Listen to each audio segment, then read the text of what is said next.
Welcome back to the First Gnostic Church of Christ. We continue our read and commentary, Asclepius 21 through 29. In our first video, we come to discover the Hermetist understanding about man's potential to rise from the lowest parts of self and ascend upward toward being even higher than the angels and gods. Then we come to understand that man has both a mortal and immortal nature. Mortal self is what brings out the ability to rise above the immortal due to gathering of experience and knowledge from the mortal self, something that the gods have no experience or knowledge about. This idea of the mind that the man is able to use and grow in, and grow toward ever greater nous, is what separates him from the gods. And so in this video, we're going to continue from where we left off,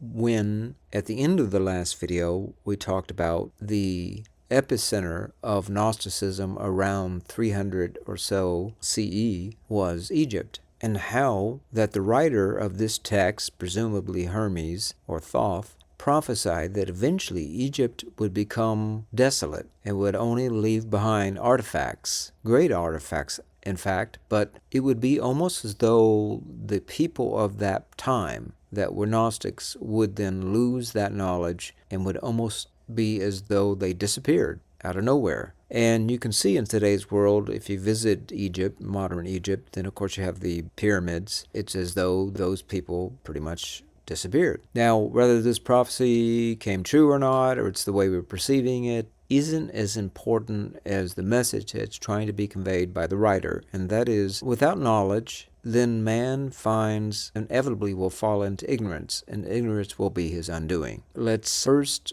get familiar with a couple terms. The first of those is Kor, or Kore, also called Kora in the ancient Greek mythology and religion. Persephone, also classically known as Kor or Kora or Kore, is the daughter of Zeus and Demeter. She became the queen of the underworld after her abduction by her uncle Hades, the king of the underworld, who would later also take her into marriage. You can see this is a very similar story about how Sophia came into the underworld. Kora or Persephone could be considered a kind of Sophia. Also, how that eventually that abduction led to her living both in the underworld, and then 6 months out of the year she'd come back to the surface. This is how we also perceive Sophia, in that she is living in both the pleuromic and the canonic realms, and she comes in many different forms, whether it be Pistis Sophia or Akhmath Sophia. In this case, this myth of her abduction, we talked about how she would sojourn in the underworld and her cyclical return to the surface, which then represents her function of the embodiment of spring and the personification of vegetation, especially grain crops, which disappear into the earth when sown, sprout from the earth in spring, and are harvested when fully grown. So this is the mythology or the role that she filled out in the Greek pantheon. That is, in this case, you can see how people might argue that Persephone influenced Gnostic Christians, and this led to the story of Sophia. But we already know from reading the Nag Hammadi Library, the story of Sophia came much earlier than did the Greek mythologies. And so it's, in fact, the story of Sophia is influencing all cultures. You could think of it being Ishtar, you could think of her being a Mother Mary, you could think of her being a Persephone, so forth and so on. This is the feminine force that is emanating into this realm from the higher realms. So what we want to get from that is, unlike what we might hear from historians, that Greeks influenced Christianity and then therefore led to the school of Essenes or Christian Gnostics, which to some extent is true, but it really doesn't get to the root influence, which is Gnosticism influencing a spiritual understanding. Gnosticism really is the knowledge of the spiritual realm. And so it comes in all forms and has been with us since the inception in the garden when Christ visited Adam and Eve. And even prior to that, when God originally created the soul man, we could think of it as Atlantis, if you will, then we had Gnosis at that point, before the different permutations of the demiurge interfered in the garden. And we then had the Hebrew lineage. Now, the second term we want to understand is daimon, which is spelled Daimon, and this denotes an unknown superfactor, which can either be good or hostile. In the ancient Greek religion and mythology, a daimon was imagined to be a lesser deity or guiding spirit. The word is derived from Proto-Indo-European daimon, provider, divider, from the root da, to divide. Daimons were possibly seen as the souls of men of the Golden Age, tutelary deities of the forces of fate. So you can see how this sounds similar to another word, divine, right? Except this is the divine nature potentially that's in man, or the soul man. Also sometimes equated to the Christian understanding of angel or devil, and how the archons are dual in nature. They can either be a force of quote-unquote good or a force of evil, creating division or bringing things together for posterity or for life. And so this is what we want to understand when we run into this term in this text, is really we're talking about individuals that are providing a median by which mankind, the flesh-oriented man and the soul-oriented man, can play out his karma. And this is what we're getting. Now, let's go ahead and then begin our reading commentary where we left off when we were talking about the prophecy of the apocalyptic vision of the future Egypt. Written here, and in that day, that is, in the day that Egypt gets destroyed, it will lose all those great knowledge and people. We know historically about the burning of the library in Alexandria, supposedly had been a repository of tremendous knowledge, was lost in a fire. So the world will not be marveled at in immortality, nor will it be worshipped, ...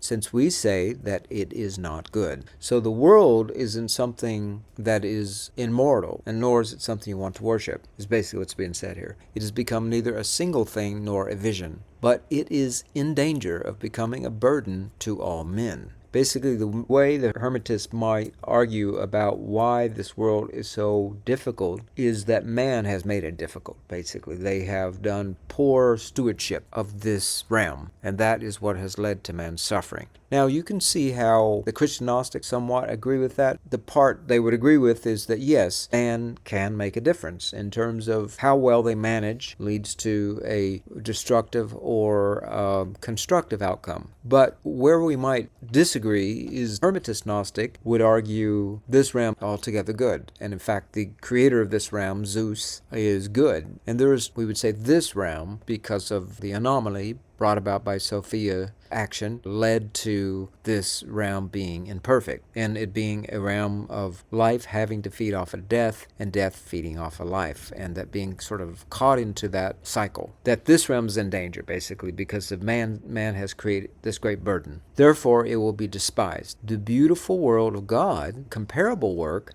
the energy that possesses goodness, the man formed vision. Now, this is where, again, we're talking about how Hermetist Gnostics would view man as being dual-natured. That, of course, was the higher nature, was the soul man, or the knowist or mindful man, versus the man led by his passions, which would bring about a burden to man and then create danger in the world. Now, the opposite of that is the incomparable work that is residing in man's potential. That energy that possesses goodness, man-formed vision. The man is capable of, through his vision, to bring about a world that's beautiful. And so it continues, darkness will be preferred to light, and death will be preferred to life. And here's prophesying humanity's future, going into the future, that how man will lose interest in gnosis, and they will prefer ignorance. Most of man will be much like the film Idiocracy, and that's basically what's being shown here and confirmed here in this writing. No one will gaze into the heaven, and that reminds me of that movie Don't Look Up. And the pious man will be counted as insane, and the impious man will be honored as wise. The man who is afraid will be considered as strong, and the good man will be punished like a criminal.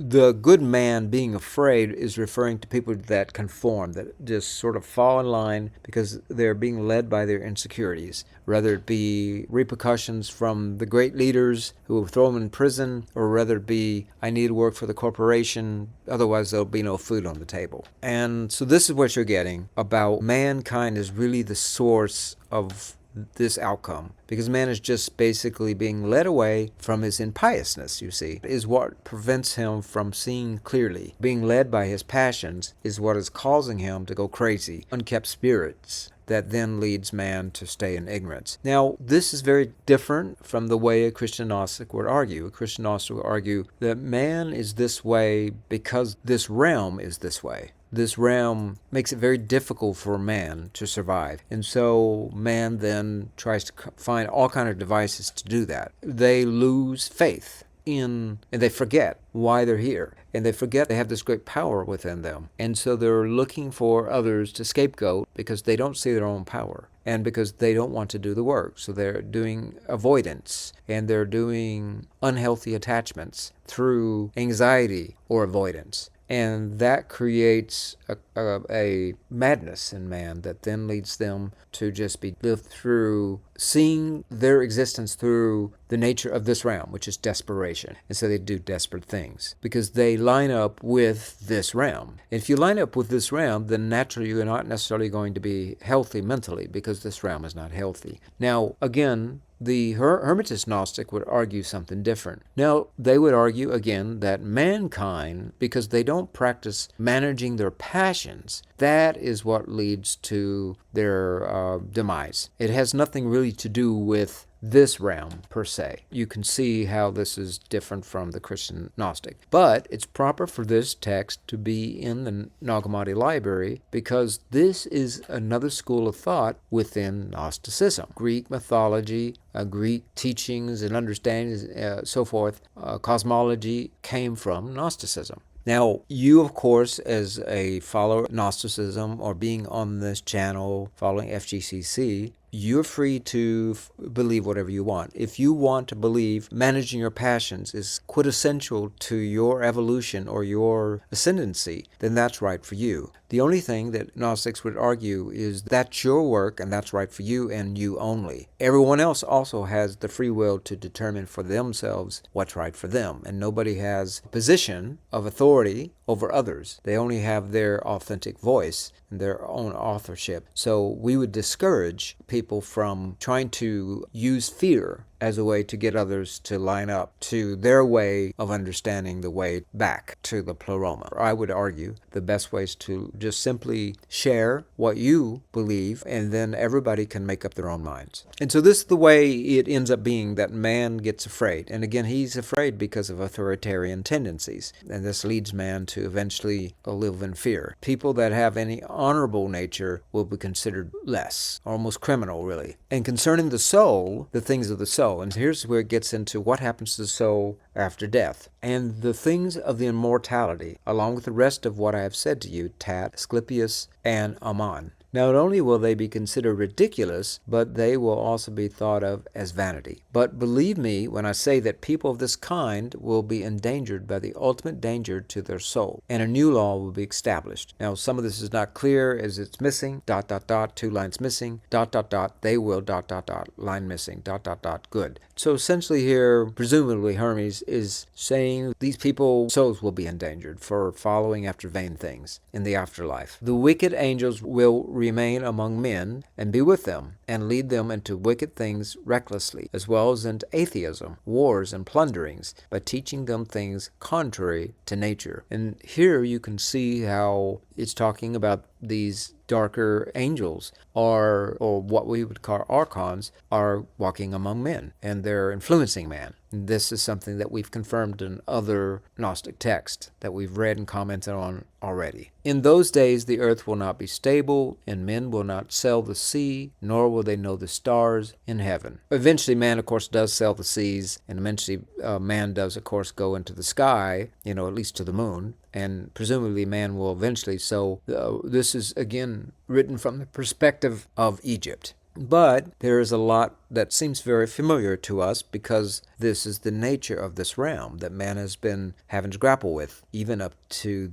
now. Every sacred voice of the Word of God will be silenced, and the air will be diseased. Such is the senility of the world, atheism, dishonor, and the disregard of noble words. Now, of course, it throws in atheism here, but Gnostics do not frown on atheists. We welcome atheists. We would, in fact, probably be much more in alignment with the way a lot of atheists contemplate the nature of things than many proto-Orthodox Christians. So we invite them to be with us, and we're not going to judge them. But, of course, here in this text, again, the Greek Gnostics tended to be a bit more stoic and ascetic in the way they understood what's required in order to get to the higher realms. And when these things have happened, Asclepius, then the Lord, the Father and the God from the only first God, the Creator, when he looked upon the things that happened, established his design, which is good, against the disorder, took away error and cut off evil. Sometimes he submerged it in a great flood. At other times he burned it in a searing fire, and at still other times he crushed it in wars and plagues, until he brought ... 4 lines missing ... of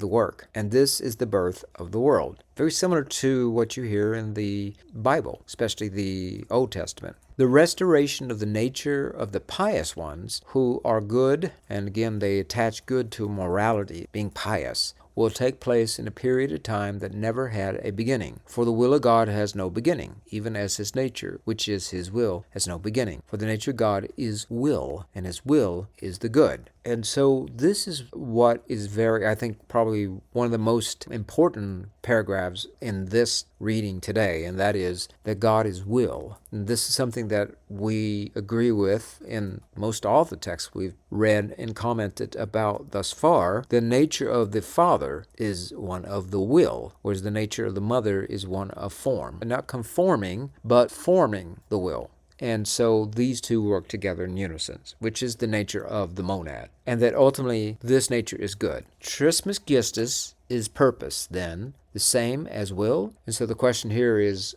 purpose the same as will? And so whatever God wills for us, is that really supposed to be our purpose? And of course, you would understand up to now, if you've been following this channel, yes, this is the very reason you're here. God's will within you is working, a specific gift or seed that's been planted uniquely in each one of us, way of bringing purpose to man, the whole reason we're here. Yes, Asclepius, since will is included in counsel, for he, God, does not will he has from deficiency. Since he is complete in every part, he wills what he already fully has, and he has every good. And what he wills, and he has the good that he wills. Therefore, he has everything, and God wills what he wills. And the good world is an image of the good one. They're using this, the good world, meaning that this realm is a good world, because it emanates from this God, and God is nothing but good. The Hermetist Gnostic would basically accept this realm is all there really is. The pleroma is part of this realm, is in this realm. They kind of would consider it to be beyond the planets of Saturn and Jupiter. In this case, they would consider it maybe as Uranus or Neptune, and they speculated there were planets beyond Saturn and Jupiter. But now in today's world, because we have this grand universe, now we can understand the cosmos and billions of stars and millions of galaxies. Then, of course, our mind then expands into understanding the pleroma being way beyond even this universe. They just had a much more limited understanding of the practical world than we do today. But for all intents and purposes, a very similar way of considering where, quote-unquote, the higher realms are. But here we could say Hermes is arguing this part of God that does the burning and slashing and flooding is the Lord Father God. But it's not with the lowercase. Here it says, then the Lord, the Father, and God, lowercase, from the only first God, the Creator, did all these things of great floods and searing fires and crushing things. Whereas this other God, with a capital G that's written here, is the good one that only wills good things. It's the real God. Trismegistus, is the world good then? Asclepius, it is good, as I shall teach you. So again, this is a very stark contrast between the Hermetist Gnostic and the Christian Gnostic in the way they view this realm. The Hermetist Gnostic would argue this realm is good, whereas of course the Christian Gnostic would argue, no, this realm, the Kanoma, is corrupt. For just as, 2 lines missing, of soul and life, ... of the world, ... come forth in matter, those that are good, the change of the climate and beauty, and the ripening of the fruits, and the thing is similar to all these. Because of this, God has control over the heights of heaven. He is in every place, and he looks out over every place. And in his place there is neither heaven nor stars, and he is free from the body. What I'm hearing here is the essence of goodness is in everything. And as a result, everything is good in this realm, despite, all the bad things that we experience in this realm. It at its core is still good because it brings forth fruits and all these beautiful things and these experiences. And so we may not necessarily disagree with from an experiential standpoint when we're talking about the good things, right? But from the experience of death and suffering and loss and all these things, we may argue differently as the Christian Gnostics. We may or may not. Just depends on you as that Gnostic. Now the Creator has control in the place that is between the earth and heaven. He is called Zeus.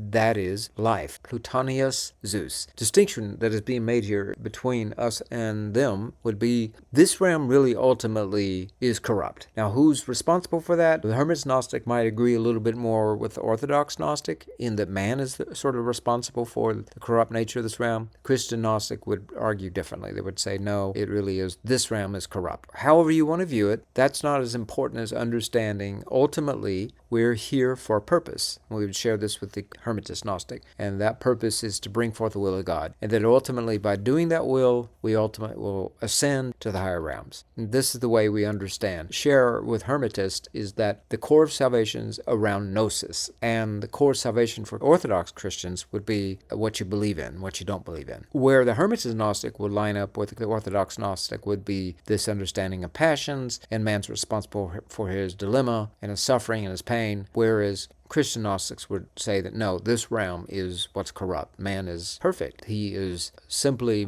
living in ignorance, and he's growing in his gnosis. And as he does so, he then transcends beyond the suffering and the death. All right, now that's a lot to have to take in, but that's what we got here, and so I'm trying my best to clarify this for listeners. Now, the Creator has control in the place that is between earth and heaven. He is called Zeus. That is life. There seems to be a distinction between Zeus being a lower god versus the God God. Is between earth and heaven. He's not actually in the heaven. He is called Zeus. Now, heaven, also sometimes the Greeks would call pleroma as well. And so that's what you want to remember. Interchange those two words. Whereas Orthodox Gnostics pretty much done away with the word pleroma. I only used a couple times.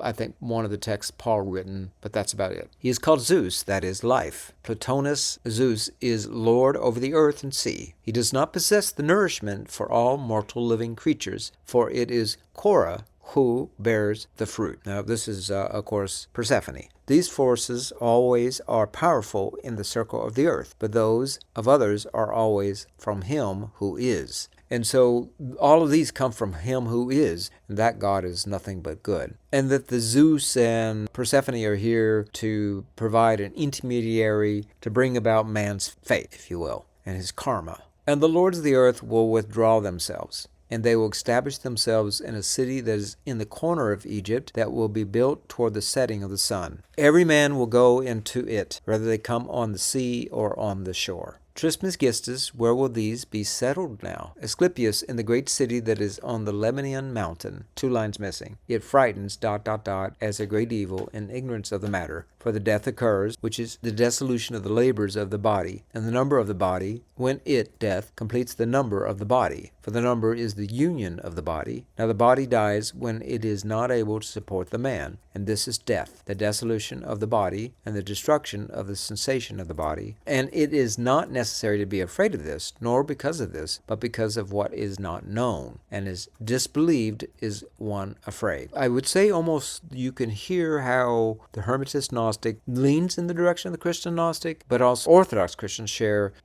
some of the similarities to Hermetist Gnostics in the way they understand law and being pure and believing right and wrong. But of course the Hermetists at the core, it's more about gnosis than it is anything else, and that these passions just sort of blind man to ever get to have that higher mind. But what is not known or is disbelieved? Listen, Asclepius, there is a great demon. The great God has appointed him to be overseer or judge over the souls of men. And here we're getting this whole thing about judgment, when you die, and God has placed him in the middle of the air between earth and heaven. And so this sounds similar to Zeus, right? In between the earth and heaven. Now, when the soul comes forth from the body, it is necessary that it meet this daemon. Immediately the daemon will surround this one, and he will examine him in regard to the character that he has developed in his life. And if he finds that he piously performed all his actions for which he came into the world. And so, you see, this is where, again, we share with the Hermetist Gnostics. Each person has come into this world for a specific accomplishment, a specific will, a specific purpose. If they fulfill that, then they have performed their task. The add-on here, different from the Christian Gnostic, is this part about being pious. This daemon will allow him, one line missing, and turn him away. Basically, it sounds like he will be freed. But if he sees in this one, ...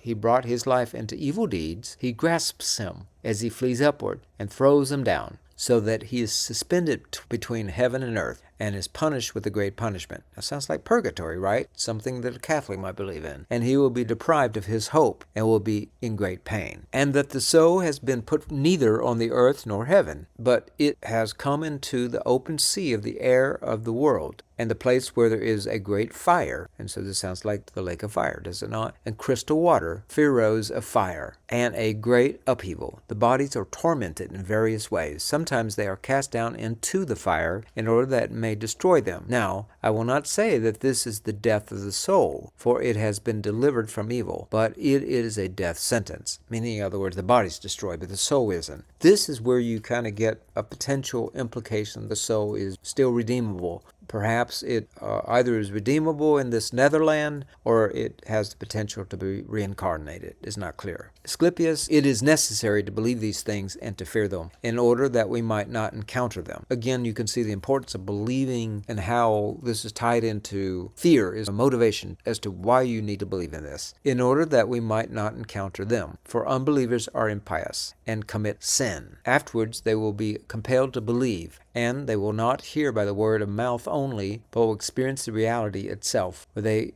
kept believing that they would not endure these things. Nor only ... one line missing. First, Asclepius, all of those of the earth die, and those who are of the body cease ... of evil ... with these of this sort. For those who are here are not like those who are there. So with the daemons who ... men, they despite ... there. Thus it is not the same. But truly the gods who are here will punish more whoever has hidden it here every day. He then asks, Trismegistus, what is the character of the iniquity that is there? Now you think, Asclepius, that when one takes something in a temple, he is impious, for that kind of person is a thief and a bandit. So we're talking about hypocrisy here. You go to the church, you're not pure. And this matter concerns gods and men, but do not compare those here with those of the other place. And the other place is the heavenly place. Now I want to speak this discourse to you confidentially. No part of it will be believed. For the souls that are filled with much evil will not come and go in the air, but they will be put in the places of the daemons, which are filled with pain, and which are always filled with blood and slaughter, and their food, which is weeping, mourning, and groaning. Sounds like weeping and gnashing teeth. Trismegistus, who are these demons? Asclepius, they are the ones who are called stranglers, and those who roll souls down on the dirt, and those who scourge them, and those who cast into the water, and those who cast into the fire, and those who bring about the pains and calamities of men. For such as these are not from a divine soul, nor from a rational soul of men. Rather, they are from the terrible evil. And that's the end of this text, and you can see it's ending on this sort of threat of this horrible potential afterlife if you don't follow the dictates of what's deemed to be impious versus pious. So you don't want to be carried away with your passions, because when you get carried away with your passions, then you're not going to be able to have a higher mind. You're not going to be able to have access to nous, and of course what we call gnosis. This is very different than what we've read thus far, but it is one version of the way some Gnostics actually believe. So that's why it's included here. And you, the listener and reader, can decide for yourself whether this resonates with you better than many of the other texts that we've read thus far that have more of an understanding of the corrupt nature of things not being man, but being this realm. Now, of course, man plays a part in that because he is so intoxicated by the corrupt nature of this realm. Versus Hermetist Gnostics would argue that man, because of his base nature, is basically the cause of all suffering and ultimately is getting his due outcome in the afterlife. All right, we're going to leave it there. And so that ends Codex number 6. Feel free to comment on what you think about this text. I'd be very interested in hearing from listeners. Until then, we'll talk again soon. Thank you very much for watching, and until next time, have a blessed day.